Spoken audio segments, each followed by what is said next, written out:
World-class sculptor Brad Sells is on his way to Africa, searching out exotic woods for one of America's top art shows. With these tools and a chunk of wood, I'm going to be happy. But through ecologists and aging shamans, Brad's trees reveal curious and complex lives. The trees are our protect. From the African bush to the bright lights of big art, this is the adventure of Tree Safari, a sculptural journey. This program is made possible by Averitt Express. Think red instead. By the Tennessee Arts Commission, providing access to and participation in the arts. By Barron USA, transformer dry-out solutions for over 30 years. By Aristo, Walter Derryberry, Sullivan and Rhonda Smith, Danny and Diana Strange. By James and Mickey Aikenson, Steve Boots, Hargrove and Jennings, Carolyn Morrison, Brian Pugh, Lindsay Skurlock, Donna Simpson, and Steve Chapman, and others. A complete list is available from PBS.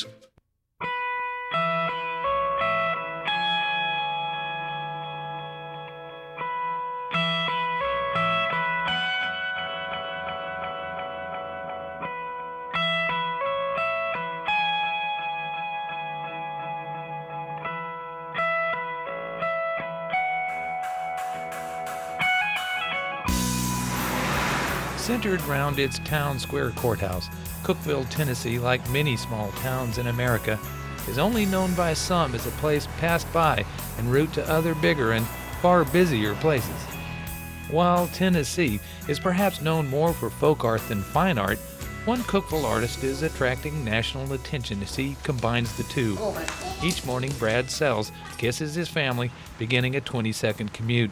His combined home, art gallery, and studio rises above a quiet neighborhood just 5 blocks from the square. From this shop, rich with the scent of hewn hardwoods, Brad Sells has proven that small town does not mean small time. In just 10 years, Brad has risen to the top in the fickle world of fine wood art, collected by America's top galleries and museums, the likes of Neiman Marcus and the Smithsonian Institution. Sells' art evokes the elemental, earth, water, wind, and fire. But these delicate sculptures are wrought from massive timbers with some very indelicate tools. To do the bulk of the wood removal, I use a hydraulic chainsaw, and then I'll use various other power tools, angle grinders and belt sanders, along with some elbow grease. I have an assistant, Stephen Flatt, that it's his job to sand everything down. You know, that's, in a nutshell, that's what we use, power tools and elbow grease. Trees are significant to me, I think I have a spiritual connection, a relationship with the tree. This passion has led Sells to the fine hardwoods of Africa, and especially to the legendary super dense woods known as pink or red ivory. I've seen maybe 50 pieces in my lifetime, various places made out of pink ivory. And I've never seen anything, bigger than, like this. And this is one of the biggest pieces I've seen. Just to give you an idea of the cost of this wood, this chunk of wood, which was sold to me based on how much it weighed. This was, I think, $560. When you're working pink ivory, you're invested. Unable to import whole logs due to customs controls, Brad packs his tools to go to Africa himself, collecting woods and inspiration for works to be featured in Chicago's upcoming SOFA exposition, perhaps the most important gallery show in America. Basically, we have 3 weeks to spend over there, take a tree safari. Logistically, it could be a nightmare, but, I'm actually, fairly confident that it'll go smooth. With these tools and a chunk of wood, I'm going to be happy. That's what I need, That's what I do, and that's why I'm going.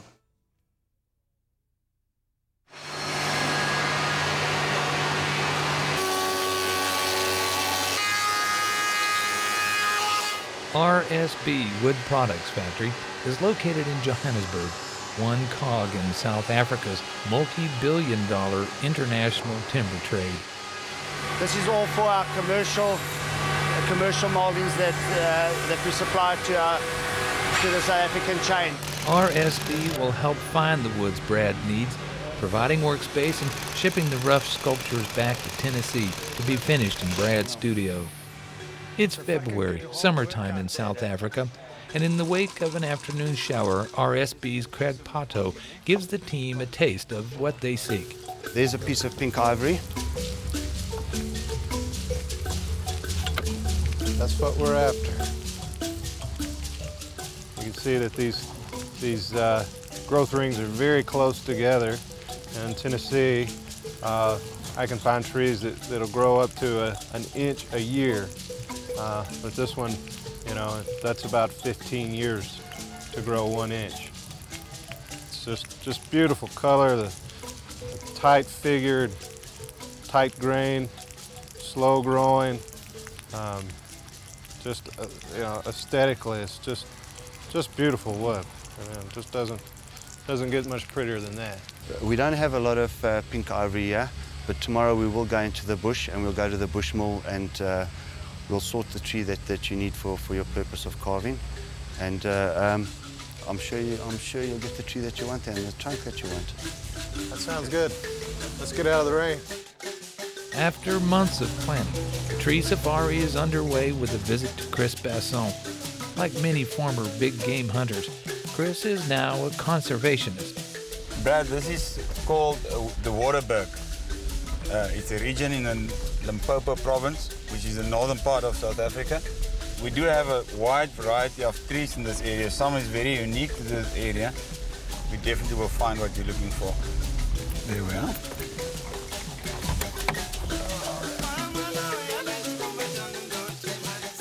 Wow, that's a monster. It's big.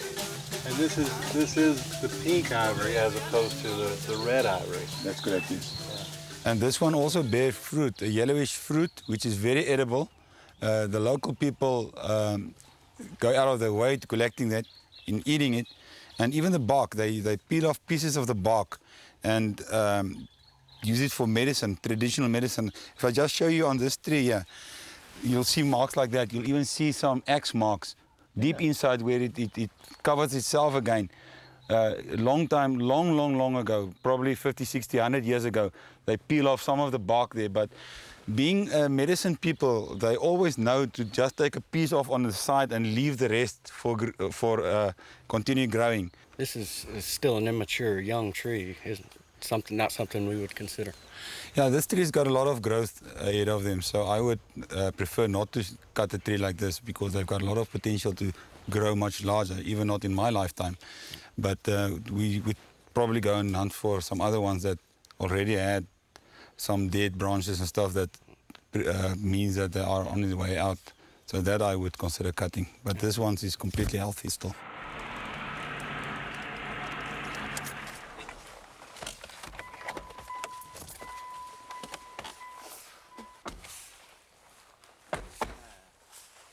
Good. This one's looking promising. Well, Brad, I think this is what you was looking for all the time. Oh yeah, look at these burls on there. Just look here. Look at these burls and those ones there. Yeah. Amazing. The tree is in the process of dying, Yeah, but it will have still good sapwood on it, and it's a perfect time to harvest it. Perfect. Shall I go get the saw? Yes, do. Well, for a wood sculptor, this is kind of like being in a candy shop. While Brad Sells is the artist, his assistant Stephen Flatt is a veteran logger and more experienced in the dangerous business of felling trees. As Stephen dissects the dying tree, Brad begins the tree safari's first pink ivory sculpture. This is why we came here. This is pink ivory burl. It's just going to be beautiful. I remember 6 months ago when I was considering coming here. It seemed like such a long way, and it really almost seemed impossible. It's a spiritual experience to be out here with Mother Nature and something as beautiful as this. It was such a gamble because we didn't know if we could come here and find something like this. And we've made it.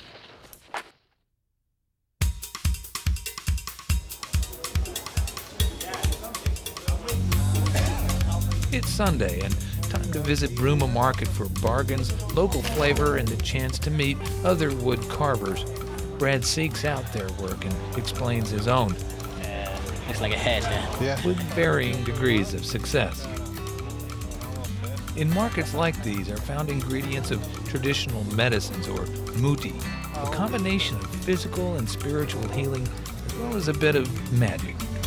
But while none supply the stuff of muti in Bruma, they give the name of one woman practiced in the art, and a drive to the northwest province finds Makosi Nomaziz, a respected Zulu sangoma, or traditional muti healer.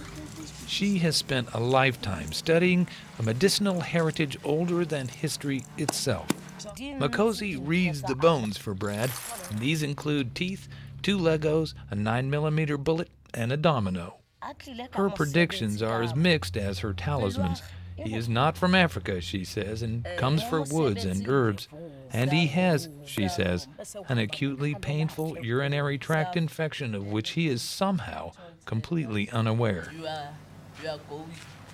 Afterwards, Makosi shows nearby trees scarred by sangomas gathering bark for medicines. The bones, she says, can lead her straight to particular muti trees. So we use that one. Would the bones say that I was going to have luck in my quest in South Africa? Maybe sometimes. Thank you. Thank you very much.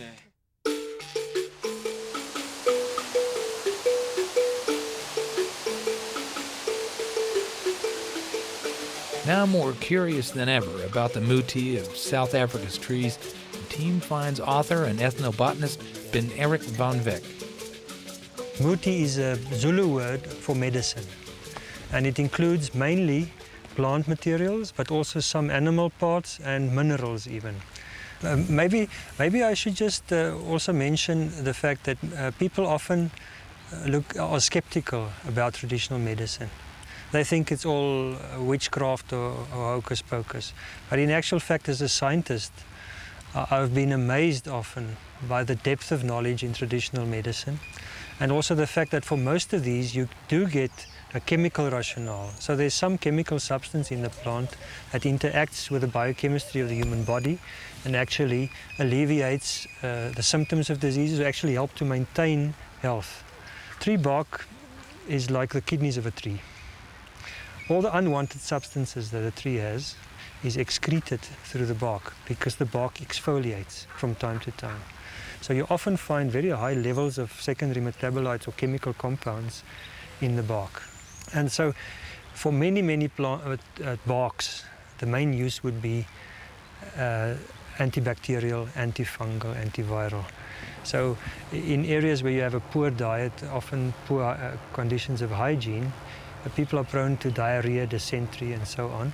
And then bark would be a sensible way to treat these conditions. So it's a very effective remedy for diarrhea, for example, because the tannins in the bark kill the bugs in the stomach. Often these are tightly guarded secrets that should not be revealed. So I'm the wrong person to talk to about the Zulu background on red ivory. Next time you come, you talk to Credo Mutwa. In his mid-80s, Credo Baba Mutwa is well known in South Africa, even to school children. His ancient necklace of knowledge indicates his revered status as a sanusi, a sort of sangoma for sangomas. What is the Zulu name for red ivory? Umncaka, the pleasant one. Red ivory is a wood of goodness. It is a wood of immortality in that it doesn't rot. It is the wood which symbolizes the strength of a nation. It is one of the hardest woods that we know. But it has got a beautiful feminine name, umncaka. The Zulu word for tree is isihlahla or umuthi.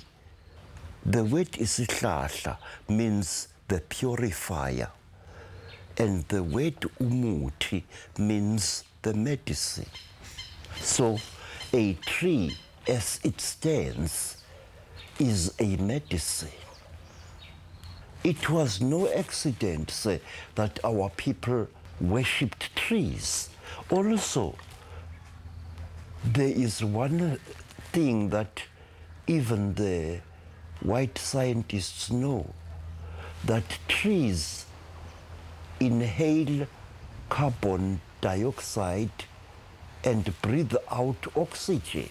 This is what I think is part of the healing property of any tree.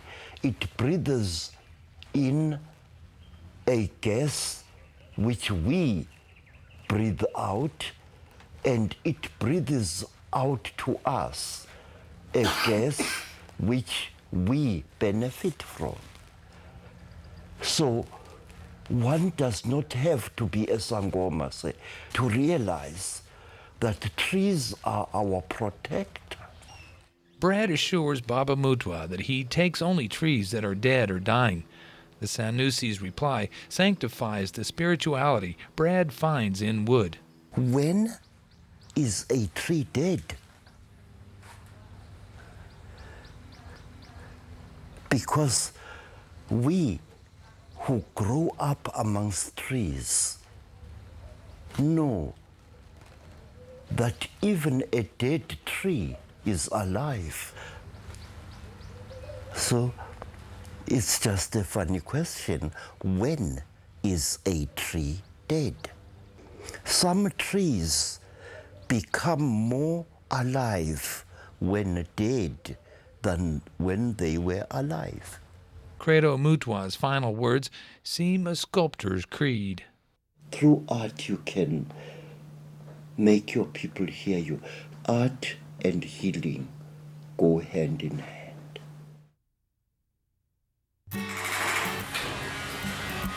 2 weeks have passed. A succession of tree safaris has yielded a trove of bright wood sculptures. Stephen begins refining the roughs as Brad shapes more of the densely textured treasures. Here, Brad reveals the wood's hidden history, as if perusing each tree's private diary, measuring the march of grain and the ballet of swirling burl. I simply start carving and the shapes evolve. I compare the process to jazz improv. It has the potential to change as I'm carving. You know, I try to create a form that's light, and I always try to leave this natural edge and create a sense of movement. With the time rapidly closing, the shipping crate for the ocean voyage to America is filled with an amazing array of embryonic artworks.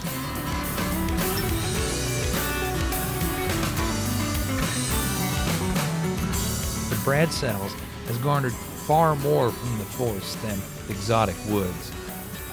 In my experience here in South Africa, I've found that there's many people that feel the same way I do about wood, and definitely they have a spiritual connection.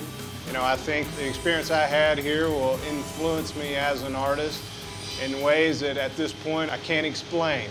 I'll cherish the people and the memories that I have of South Africa.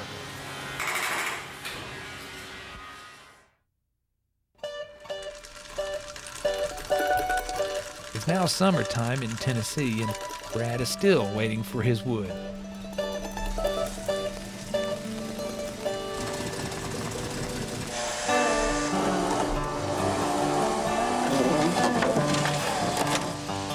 There are now only 5 weeks until the SOFA exposition in Chicago, one of America's premier art events.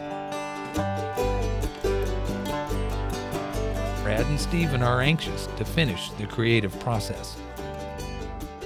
This is a piece that we carved out at Chris's on the Ant Hill. One of the first pieces we got to start in Africa, and this piece was an emotional release, just because at that point I knew that we weren't going to come home empty-handed. Wielding custom tools, Brad smooths the rough cuts, which are refined by Stephen's age-old methods. As museum-quality collectibles, each piece takes days, even weeks, to finish. As work progresses, the spirit of each piece evolves, different from the next and the last. But for Brad, each work is clearly something intimate. This is a piece that we salvaged on a farm. It had been down for a very long time. It's called white cat whiskers. Now this is a classic example of what, before I went to South Africa, I knew as pink ivory. That's just a brilliant pink. I know now that this is red ivory. This is a piece that we salvaged at Chris's. This was a acacia burl that had been down. It had been dead for a long time, and it was real resistant to rot, and it actually grew up and back over and touched the ground. And we had to have Stephen cut it out. He's a logger, and he's much better at that than I am. This red ivory is so hard that while I was grinding on this larger piece, I looked down and I was kind of smoldering. The sawdust that was kind of collecting on me, was so hot that it almost started a fire. By the way, all these pieces, though they're not very big, each one of these I've tried to count the rings, and there's not a piece here that's under 100 years old. As special as these woods are, it's Brad's work that will be judged in Chicago, something he reflects on as they load the collection to leave for the show. I'm probably more critical of my own work than most people, but to make a masterpiece, if I could do just a few in my lifetime, I'd be happy.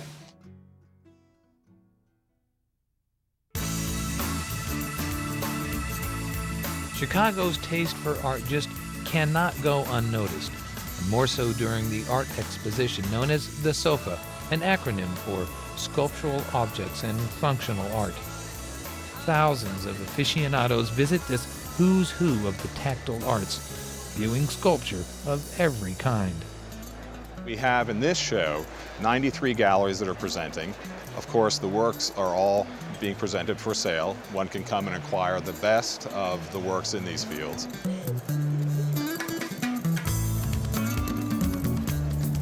In this rarefied room, over 1,200 international artists reveal their work to critics, collectors, and to each other.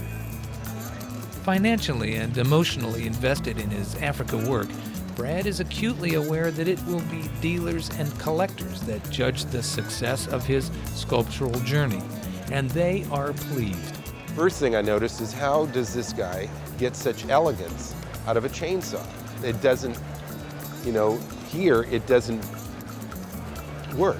And to get that same thickness around, it's just got to be, None of us have seen many of these kinds of colors in wood before. It's a lot of work, because this is pearl, so that's even harder to work with. We're talking about working in a material that is a living organism. When you cut into a piece of wood, you see its history. When you cut into a piece of clay, you don't see any history. When you work in glass, you don't see any history or life. So it's a different kind of sensibility.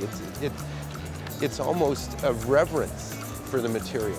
A lot of love and a little bit of magic.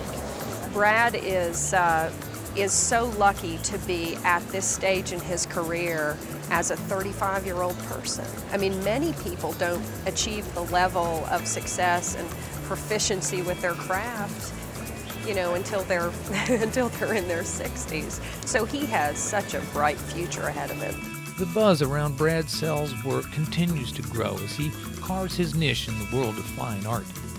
The completed African collection will find homes far from Tennessee, but as an artist, Brad Sells will keep a small piece of every one.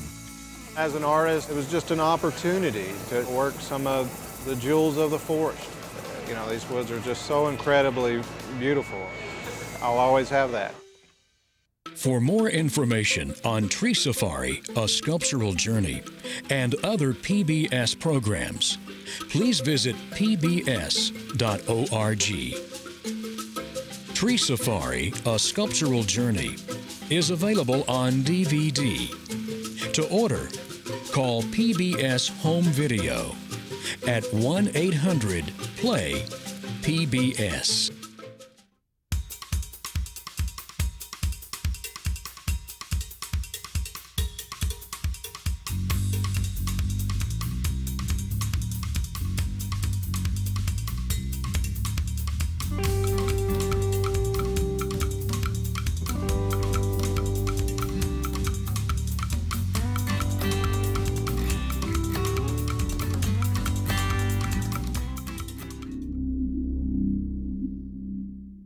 This program is made possible by Averett Express. Think red instead.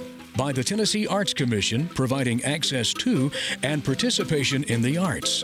By Barron USA, transformer dry-out solutions for over 30 years. By Aristo, Walter Derryberry, Sullivan and Rhonda Smith, Danny and Diana Strange.